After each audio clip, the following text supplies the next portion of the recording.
दुर्गाये नमः। श्री दुर्गा सप्तशती 12वां अध्याय। देवी के चरित्रों के पाठ का महात्म्य। देवी बोली, हे देवताओं, जो पुरुष इन स्तोत्रों द्वारा एकाग्रचित होकर मेरी स्तुति करेगा, उसके संपूर्ण कष्टों को मैं निस्संदेह हर लूंगी। मधुकैटभ के नाश, महिषासुर के वध और शुंभ तथा निशुंभ के वध की जो मनुष्य कथा कहेंगे, मेरे महात्म्य को अष्टमी, चतुर्दशी और नवमी के दिन एकाग्रचित से भक्ति पूर्वक सुनेंगे, उनको कभी कोई भी पाप नहीं रहेगा। पाप से उत्पन्न हुई विपत्ति भी उनको कभी नहीं सताएगी। उनके घर में ना कभी दरिद्रता होगी और ना उनको परिजनों का बिछोह सहना पड़ेगा। उनको किसी प्रकार का कोई भी भय नहीं रहेगा। इसीलिए प्रत्येक मनुष्य को भक्ति पूर्वक मेरे इस कल्याणकारक महात्म्य को सदा पढ़ना और सुनना चाहिए।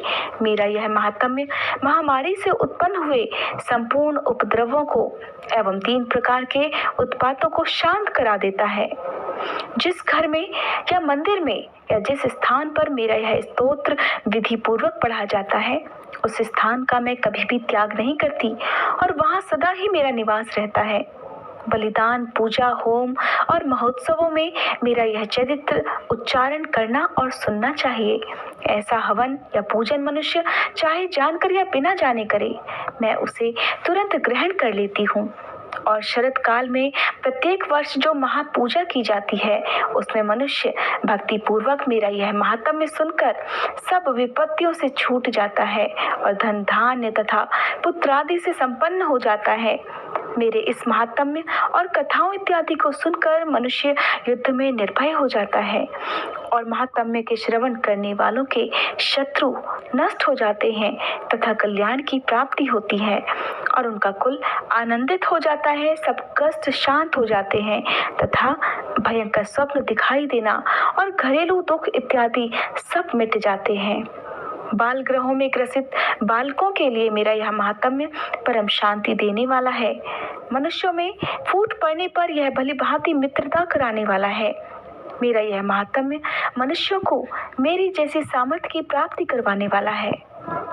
पुष्प, अर्घ, धूप, गंध, दीपक इत्यादि सामग्रियों द्वारा पूजन करने से, ब्राह्मणों को भोजन कराकर, हवन करके, प्रतिदिन अभिषेक करके, नाना प्रकार के भोगों को अर्पण करके और प्रत्येक वर्ष दान इत्यादि करके जो मेरी आराधना की जाती है और उससे मैं जैसे प्रसन्न हो जाती हूँ, वैसे ही प्रसन्न मैं इस चरित्र के सुनने से हो जाती हूँ।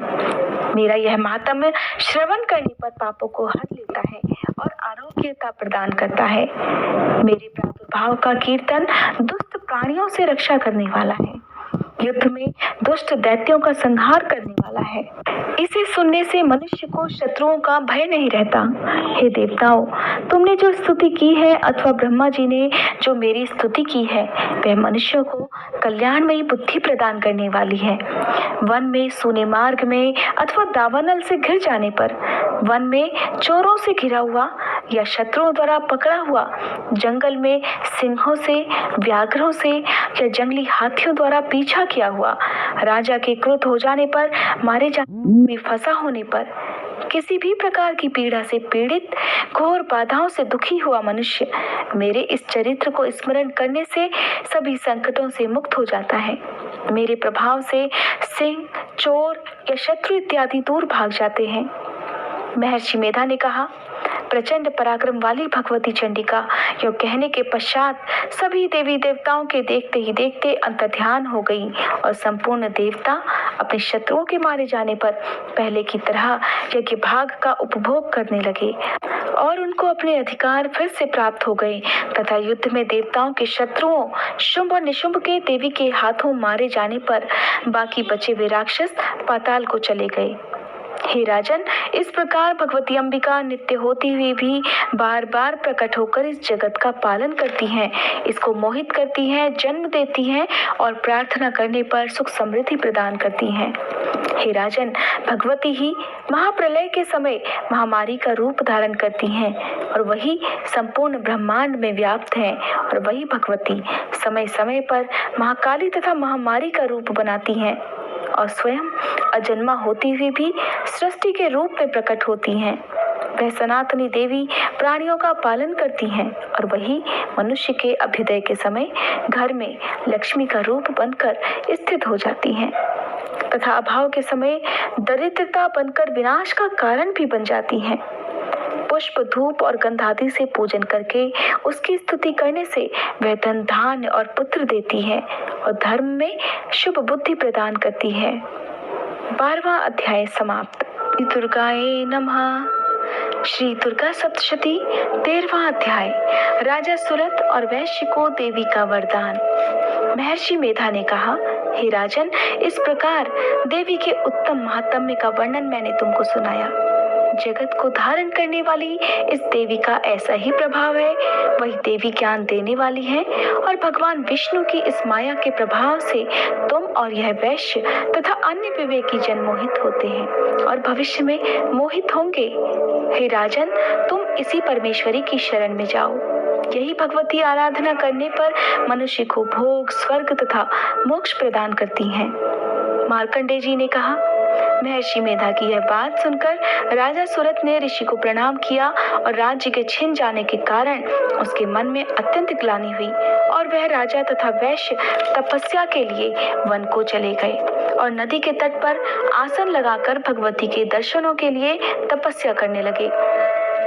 दोनों ने नदी के तट पर देवी की मूर्ति बनाई और पुष्प, धूप, दीप तथा हवन द्वारा उसकी पूजा करने लगे। पहले उन्होंने आहार को कम कर दिया, फिर बिल्कुल निराहार रहकर भगवती में मन लगाकर एकाग्रता पूर्वक उसकी आराधना करने लगे। वह दोनों अपने शरीर के रक्त से देवी को बलि देते हुए 3 वर्ष तक लगातार भगवती की आराधना करते रहे। 3 वर्ष के पश्चात जगत का पालन करने वाली चंडिका ने उनको प्रत्यक्ष दर्शन देकर कहा।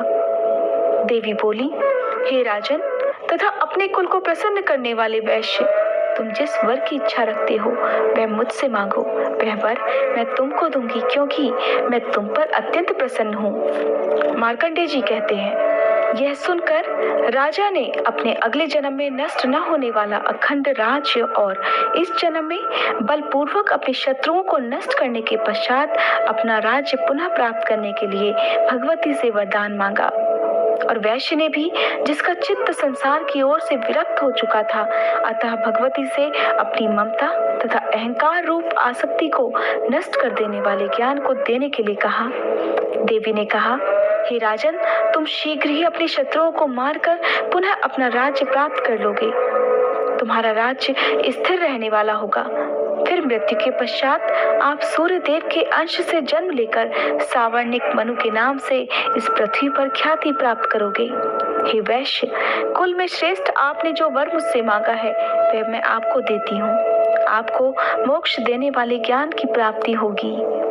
मार्कंडेय जी कहते हैं, इस प्रकार उन दोनों को मनोवांछित वर प्रदान कर तथा उनसे अपनी स्तुति सुनकर भगवती अंतर्ध्यान हो गई और इस प्रकार क्षत्रियों में श्रेष्ठ वह राजा सुरत भगवान सूर्यदेव से जन्म लेकर इस पृथ्वी पर सावर्णिक मनु के नाम से विख्यात हुए।